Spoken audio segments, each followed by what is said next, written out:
Welcome, everyone, to the newest installment of the Restless Real Estate Podcast. I am your co-host, Tyler, and you all know... Christine Martin. And Christine, who is our guest today? I'm so excited about today's guest. I'm so excited about all of our guests. Today, we have a guest that I found fortuitously. I was in Marti's office rooting around. Cut that part out.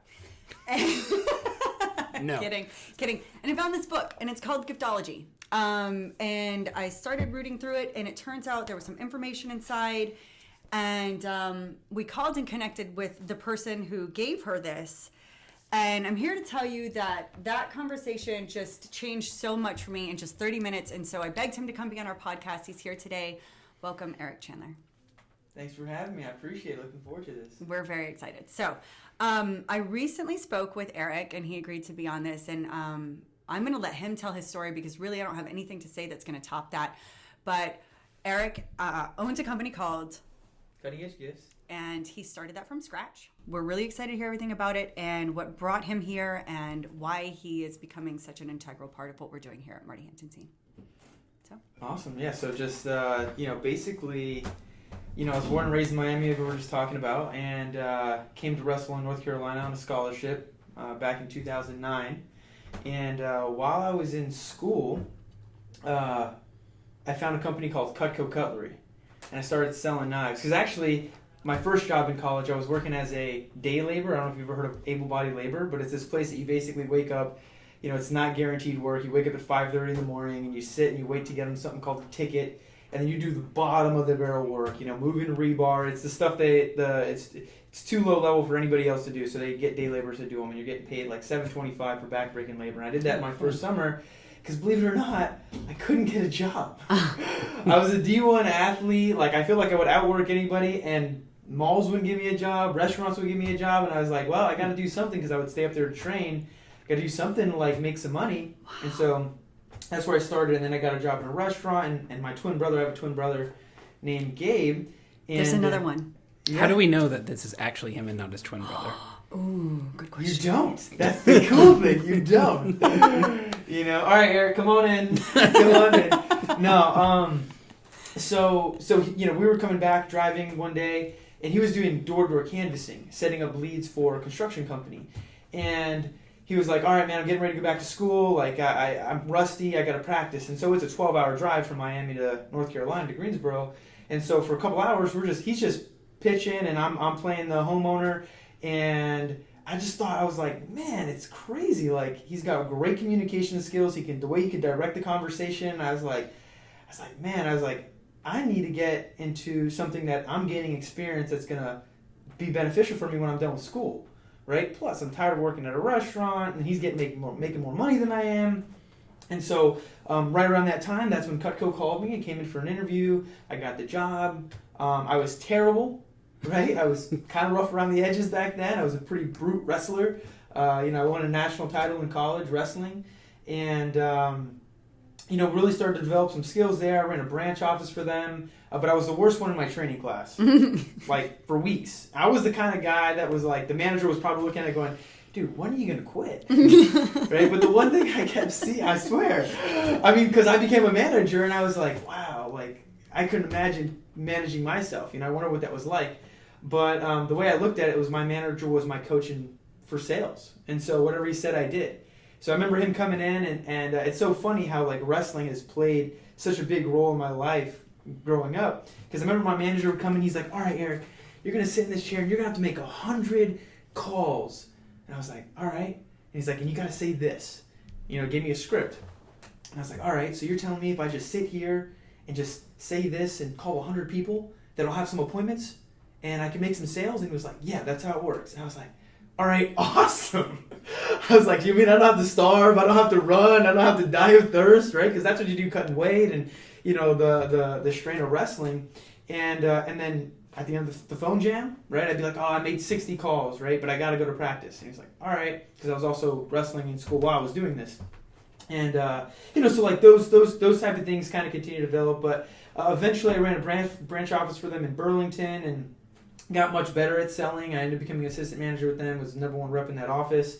And then in 2014, 2013, I graduated And I was like, all right, am I going to sell knives forever? Or am I going to get a real job? And that's right around the time where I found out about this gifting program that Cutco had specifically to realtors. And it had only been around for maybe 5-7 years or something like that.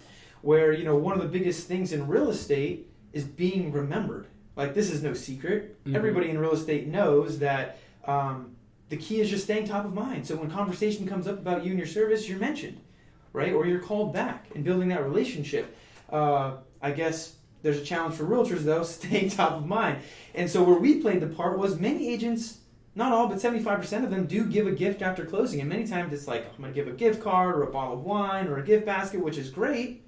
Those things are awesome. Don't tell me, I like those things. But where are they? 5 years down the road when that client needs you again, right? So Cutco, being made in America, guaranteed forever, was a phenomenal product that could be used as a closing gift because it's in the number one place for people to gather in the home. It's used every day. It's incorporated their daily routine, and we would engrave them with the logo, name, and number, maybe your sharpest realtor or with gratitude, or whatever the agent wanted. So it serves as that reminder for who helps them with everything real estate when they're in the kitchen hanging out with friends and family and cooking and doing all those things. Mm-hmm. And so that's smart. That's really smart. Yeah. So fast forward 7 years later, we serve over 5,000 agents with our gifting programs, and it started with just Cutco in 2014. But I've had several clients at the time that were like, okay, well, what else do you have? I've already given so many knives, blah blah blah. And so out of a desire to meet the needs of my clients, right? I started sourcing other products that made sense, things that were high quality, right? You don't want to give anything that's a low quality gift, right? You're a reflection of that. Things that could be branded or customized with the client's name, things that could be engraved, things that were used daily, and were going to last for years. And so I started sourcing cutting boards and drinkwares, things like that, the tumbler there, type stuff like that. Those things sell like there's no tomorrow. People love those things. Yeah, right? I think this has also been in every podcast. It has. I'm always drinking water. You gotta hydrate, right? I actually came out with a abundance bottle. So I just fast forward because I don't want to take too long on this, but started offering these different products to different clients. That started growing. I started hiring people, my family, right? And then in 2016, I actually partnered with a gentleman and we started manufacturing our own products. So we met with a man named Tom Dean out in Wilmington. Everybody in his wood shop with the cutting boards he was doing, actually we met him at a home show. He came up to our table and we had knives. He goes, you boys sell knives, I sell cutting boards, we should work together. Oh my God. And we were like, all right, let's see your boards. And I went over to his booth because he had a booth, right? And so I started going and saying well, how much would these be? And I'm just trying to run some numbers and then, it was a great partnership. We're still in partnership together. We sell tens of thousands of boards every year. But everybody that works in his wood shop is a veteran. And so they're handmade by veterans in Holly Ridge. And, we want to do community projects and, we work with Military Missions in Action and other veteran organizations to try to make an impact in that community through the sales of those cutting boards. But, so that was my first venture really kind of creating products. And then in 2016, I remember I was outsourcing all my fulfillment. Cutco did all the fulfillment. I didn't have to worry about it. So when I got cutting boards from Tom or my other vendors, I had to get them to an engraver. That engraver would engrave them and ship them out. And I started running into some fulfillment issues, right? Where let's say you're my client and you call me and you're like, hey, where's my order? And I'm calling the person that's filling the order. I'm like, let me check on that for you. And they're not taking my call. Well, that's a problem, right? And so I really quickly learned that I wasn't in control of my pricing. I wasn't in control of quality control, right? I wasn't in just fulfillment. And so I found an investor and we started an engraving company and just started doing it ourselves. Started doing it actually out of a townhouse. So I was living in a townhouse and I'm getting this, $30,000, 300-pound industrial engraving machine, and we're wielding it up, trying to get it up these stairs in the townhouse at Renaissance Park. Yeah. And and I started hiring my family members, right? And that was one of the things that had really started to shift too. Is when I first started, it was just me, obviously, and then as we started to grow. And I want to slow down just a second here, and I don't know if you're launching into this now, but this is one of my favorite parts of the story, and this is so amazing and touching and wonderful how when you just build and do and grow, and you have this much grit, how it impacts the people around you. Yeah. So, when I left to come to college, a lot of my family was living in a homeless shelter. My mom was living in a shelter with cancer. And so there just wasn't really a lot of opportunity for my family back then. And so the people that I was hiring were my family members. I was hiring them, I was training them, I was showing them to use the engraving machine, how to do proofing, customer service, calls, whatever. And so we hired, now we've got like 5-6 family members that work for us. And yeah, we just continued growing. I started launching more products. So I made this magnetic knife block, right? Because if I give you one gift, but then let's say you give me a referral or something like that, you want to have some type of like incentive program for your client to build with you as they help you build your business. So we had this magnetic knife rack that we created so you can kind of give them more knives. And then we also created this abundance bottle, which is just another really high quality drinkware product. And now today, basically we've got 12 salespeople, a small staff of 6 people. And there's other dynamics. We do wholesale now. So we've got maybe like 20 distributors around the country that kind of we do fulfillment for. We moved out of the townhouse into a bigger shop. Right? Good. That was my next question. I mean that was crazy. I mean, I knew it was time to move when I would walk into my living room, and there's just like boxes everywhere. I mean, it was not a livable space. Right. It was kind of just doing it. And then my brother, Jay, was the engraver, and there was 2 rooms in the middle level. So he lived in the room, and he loved it because he would just wake up and go to the next room for work, right? And he was making money, right? And I couldn't do it without them for sure. So that leaves us to kind of where we're at today, where we just focus on really creating results through gift giving and being abundant with everybody that we interact with. So I want to get to what we touched on before, your feelings of the law of reciprocity and gift giving and how that's made a profound impact on your life. But I also want to touch on, before we leave your actual business, is you have a very special program for real estate agents where they can kind of give a gift that keeps giving. So I would love for you to talk about that. Yeah. Well, so the way we look at it is like, even just our products in itself, like the knife, that's the gift that keeps giving, right? I've met 2nd, 3rd generation Cutco owners. So giving a one-time gift that's literally going to be with them probably could outlast that house, right?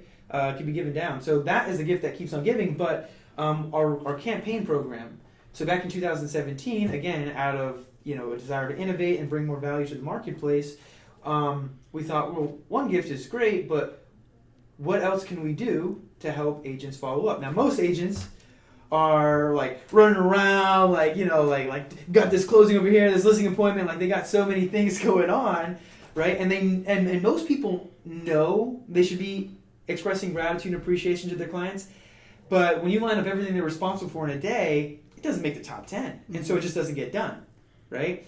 And so what we did is we created a campaign program where we can sit with an agent or a team or an office or a company and say, okay, what does the physical follow-up look like for each one of your clients post-transaction, right? And so we can map out the 3 elements is what you're giving. So it could be a knife, a cutting board, a drinkware piece, an entertaining tool, whatever it is. So what are you giving? What's the messaging that you want to relate to your client post-transaction? So we can put handwritten cards or thank you letters in each of the gifts. And then what's the schedule? So you can say, well, I want this gift to show up 2 weeks after the transaction. I just want to show up on their house, on their doorstep. And then I want this metal engraved card to show up with 3 months in, and on the 1-year home anniversary I want them to get this gift.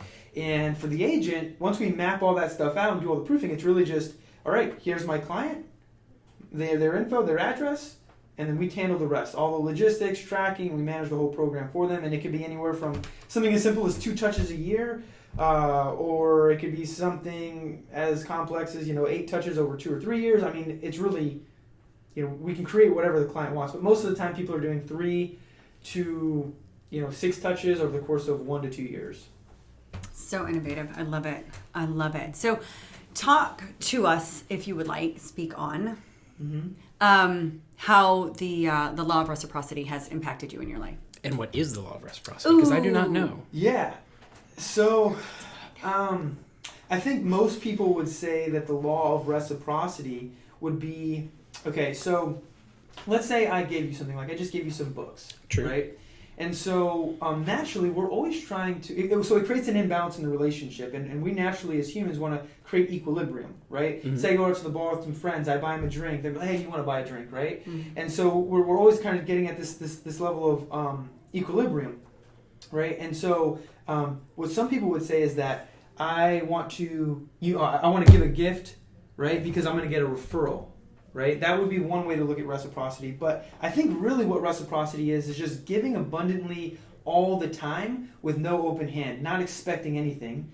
And I feel like the universe rewards you for that, right? Here's an example. Maybe if there's some agents listening right now, they maybe found themselves making like 50 calls, following up with people. This is just another example of reciprocity, right?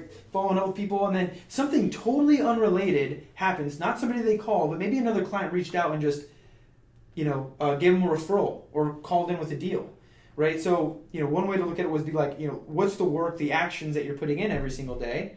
And then the universe will find a way to align with your daily actions and your contribution to the world and reward you. Yes. Right?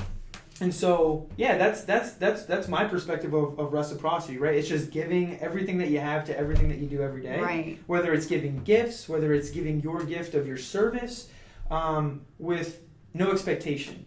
Right. With no expectation, right? Like, I'm not doing this because I expect you to give me something back, right? That's a scarce perspective, right? It's self-serving. So it's not really giving. If I'm giving you only to get, that's not giving, right? And so, you see that in a lot of different situations, but it's just giving abundantly, and the universe will take care of you. I love it. I love the elevation of mindset that you just touched on, which is that, when we have a scarcity mentality, it's about the one interaction. I am going to give you this and you will give me something in return, because that's how it works. And when you elevate your mentality to a universal level and you're like, I'm going to give out goodness because that's who I am as a person, and I am abundant in goodness, then it's not about whether you give it back or you give it back. It will come back to me, because that is the way that this law works. Right, 100%. And so many people that I see in gifting, they're like, well, I'm going to give this client a gift. Oh, that client didn't give me a referral. Your mind is in the wrong place, right? Just give. Don't worry about it, right? Give to be a giver, right? And I usually see that there's like, the three archetypes of humans is what I would say is there's the taker, right? The person that is just there to suck, whether it's the energy, whether it's your time, whether it's your money, right? They're never going to give. People like that. Then there's those people that are matchers, right? So it's like, you give me, I'll give you, right? And we're just going to I'm going to match each other. And then there's just the givers, and those are the people that experience the most abundance, right? Do you think that that's natural, or do you think that's acquired? Do you think that we're born, children, I studied developmental psychology, and so it's natural for children to be in a state of singularity, where it's everything's about me, because they're in survival. So I want all the attention, I want all the everything, and that maybe if they don't receive that, they never move forward. But even some adults who do receive that don't move forward. So do you think it's an act of intention to become the latter? Yeah, I think there are some people that are natural givers that but I do think that you have to play intention, because also recognize that you could be a giver and then slide into being a matcher, right? Or in this relationship, you can find yourself being a giver, and then in this relationship over here, you might be a taker, right? Right. So I think it's probably acquired, and you have to be conscious of being a giver, right? And because sometimes what happens is, you're giving to people, and you might be like, oh, well, I'm not getting anything back. Again, that's coming from scarcity, right? So I would say that it's something that you learn and consciously have to do. At the same time, if you're recognizing that somebody's only a taker, I don't like to associate with just takers, Right, So, absolutely. This is interesting to me, because kind of what I'm thinking in this field is, at what point do you switch from a taker or a matcher to a giver? Because let's think about someone who has a giving attitude, but they don't have the means financially or just, in any part of their life to be a giver. And you tell me what you think as well. My idea on that is that it's not about what you have.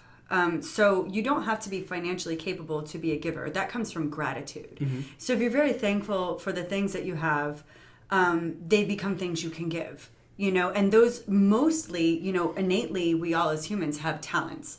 Everybody is given a beautiful gift as a talent when they're born, I believe. So if the best thing you can do is go and give that talent, and then in kind, other people will probably reciprocate with their talent overall. The universe will reciprocate with talents that you need in your life to grow and become maybe that socially affluent person that can give more of, things. You kind of basically said what I was about to say. I think that's an important takeaway, especially with your story, is if you don't have the means to do what you do right now, 10 years ago, attitude is one thing that you can give. Don't ever let a lack of funds or a lack of anything prevent you from being a giver. 100%. Ambition is just as important as a set of knives. Mm-hmm. If you get yourself in that mentality and you start here, the physical parts will manifest. Well, and there's intention behind it. Don't make excuses. That's basically what I'm trying to say. Absolutely. There's intention behind it. So Eric today has brought some gifts for us. And, I don't know what the dollar value on these are. You can tell us. But the thing is, anybody who knows me, and I mean in my life since I'm 6, knows that if you want to give me something and I will love it and cherish it forever, it is a book. Give me books. I have boxes and boxes of books. I'm a book hoarder. People will bring boxes of books to me instead of throwing them away. I'm the one who takes in the books and love them. And to me, that speaks so much, because when you give a book, you're giving something that you at one time valued the information inside. So you're giving me a little insight to what you find valuable in life as a person. And I really think that is just one of the best things in the world.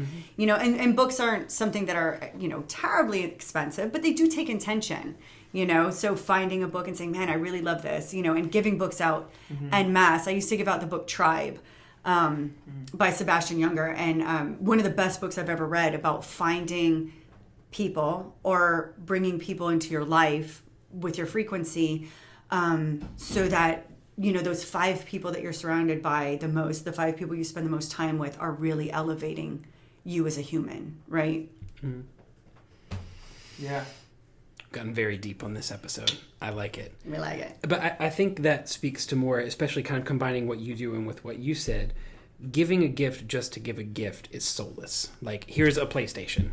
Have fun, and then you never talk to the person again. You never have any intention behind it. I mean, I will have fun on the PlayStation, right? But I will not remember that person. You won't remember that person. Giving a gift and then sitting here with us and talking, I'm not going to forget this, right? And that is so important, and a perspective that I think a lot of people don't understand in any professions. When you give a gift, the intention behind it is just as important. And I really would love for you to share the story that you shared with me about when you were on your way to the Tony Robbins seminar, and how you hooked up with certain people on the plane and how that ended. Because again, that ties back into the book. Anytime I reference that, I'm going to remember that my vibe attracts my tribe, and the law of reciprocity is bound within that. Mm-hmm. Yeah. So, and just one of the things you mentioned was like resources, right? Which Tony Robbins, right, says. Or one thing I learned from him in one of those conferences, it's not a lack of resources, it's a lack of resourcefulness, right? It's a lack of resourcefulness.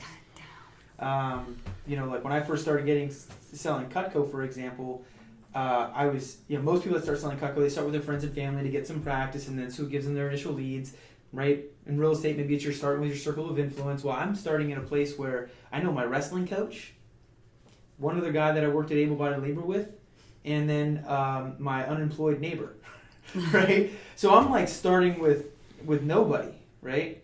But I could have sat there and said, this person sold this much because XYZ, right? This person sold this much in XYZ. But no, what I said was, if they can do it, I can too. If they can figure it out, I'm seeing this happen week after week after week, right? This gets into like something called Johari's window, where people have blind spots, right?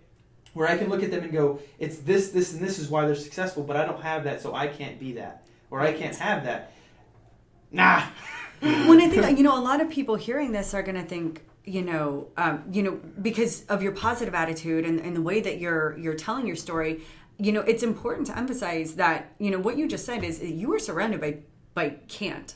You were surrounded by people who probably said can't a lot, and probably told you couldn't a lot. So it's not about, what people are telling you you can do or your circumstances, because you're clearly, rose over that, and it was something inside you, like you said. If somebody else can do it, I can too. And it doesn't matter that this is where I'm at, because this is where I want to get, and I know I can get there. Exactly. And that's available, like I said, because people want to invest in real estate, for example, but I got no money. Well, you're not resourceful enough to find out how to invest in real estate without money, right? It's not a lack of resources. It's always just a lack of resourcefulness.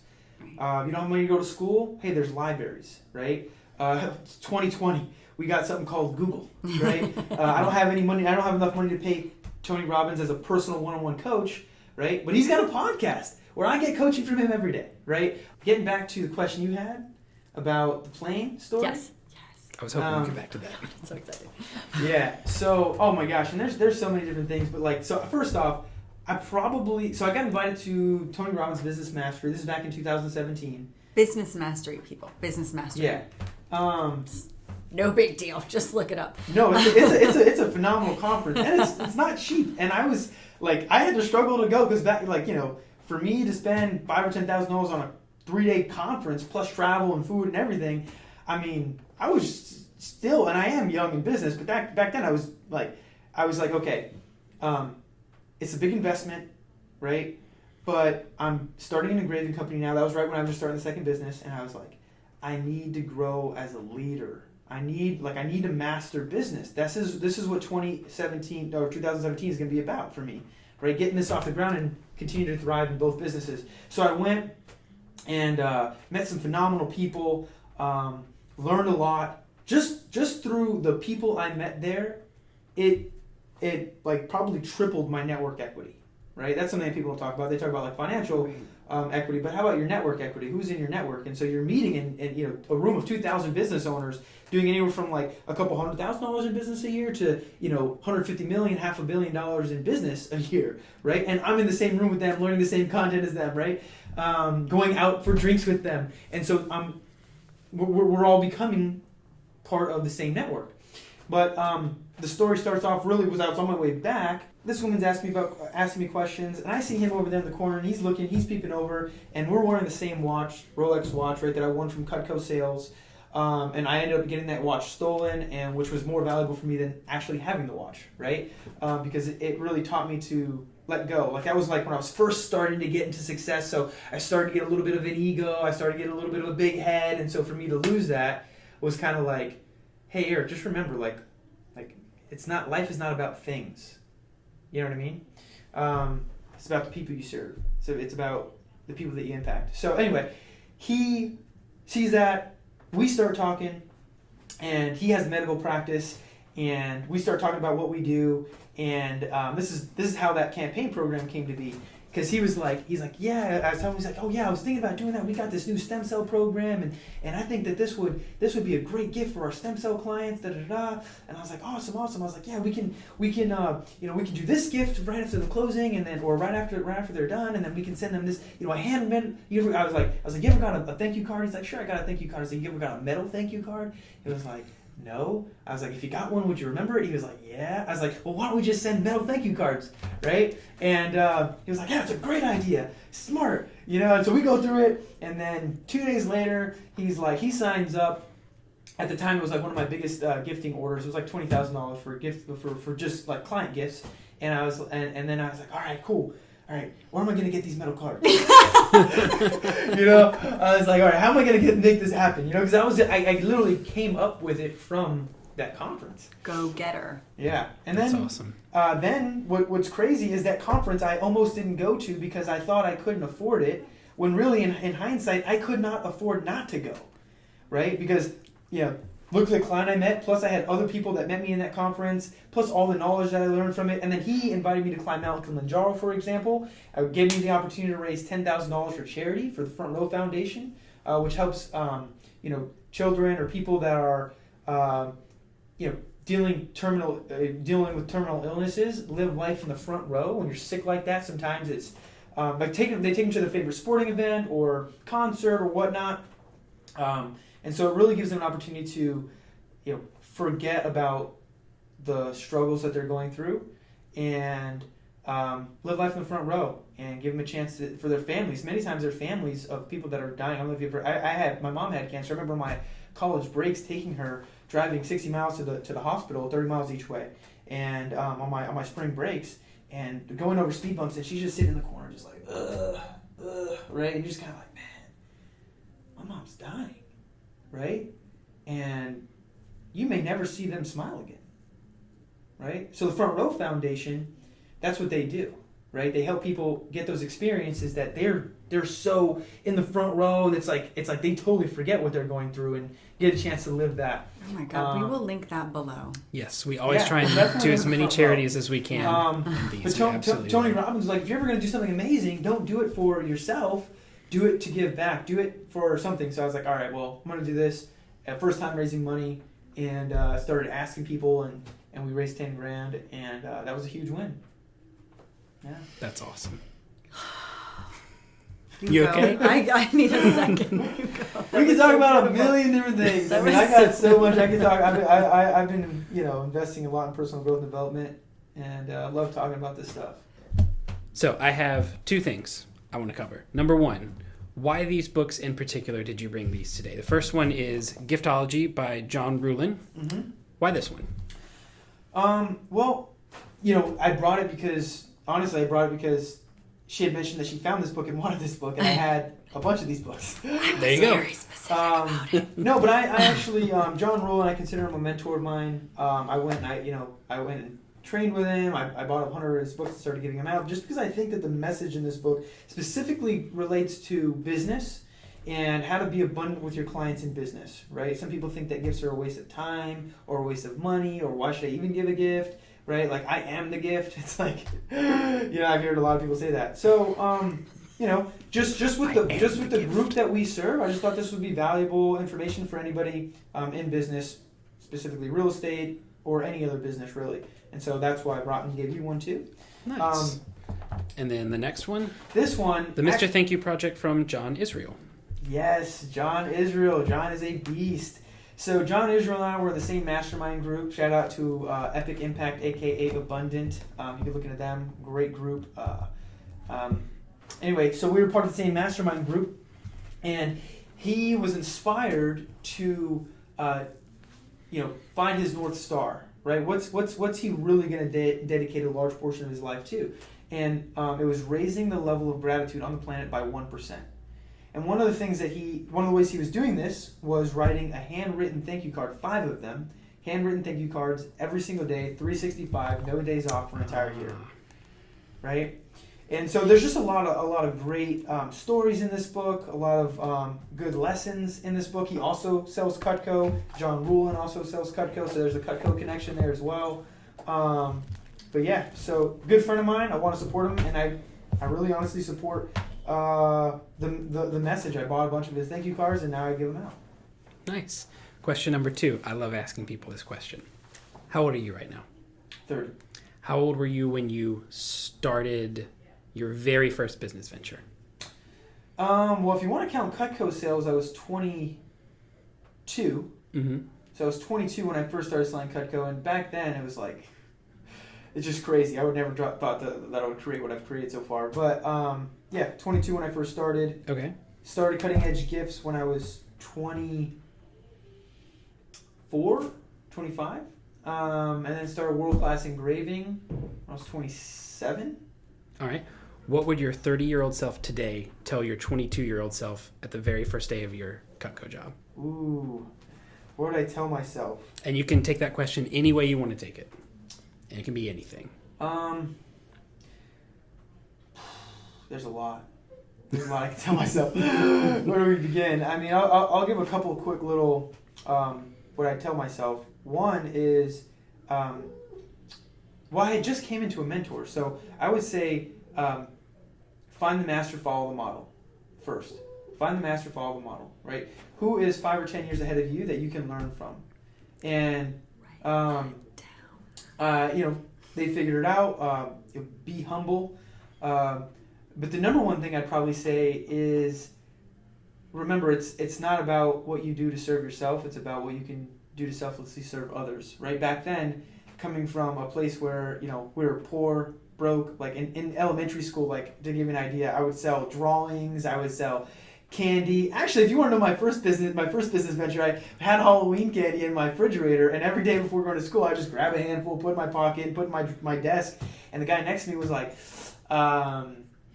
he's like, hey, I'll buy some of that candy. I said, sure, how much? He said, 15 cents. I said, oh, here you go. I said, hey, if I bring more candy tomorrow, will you bring more money? He said, yeah. I said, all right. And that's why I started selling candy.